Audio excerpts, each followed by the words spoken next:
Sa detalye ng humahataw na balitang lokal, hulog sa kalaboso ang isang lalaki matapos na ito'y mahuli sa akto habang nagtutulak ng ipinagbabawal na gamot nitong Biyernes na madaling araw sa bahagi ng Barangay Poblacion 3 ng Maria Aurora.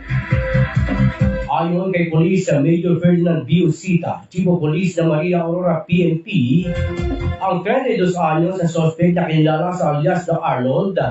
binata at residente ng Purok 2 Maria Aurora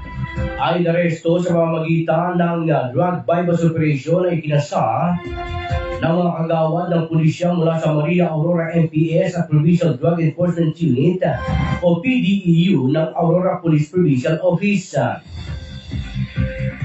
Itinataya nga sa humigit kumulang 2 gramo ng hinihinang shabu na nakasilid sa 2 heat shield transparent plastic sachet at 500 peso bill na ginamit ng mga operatiba bilang marked money ang nakuha mula sa posisyon ng suspect. Kasong paglabag sa Republic Act 9165 o ang Comprehensive Dangerous Drugs Act o 2002 ang nakatakdang harapin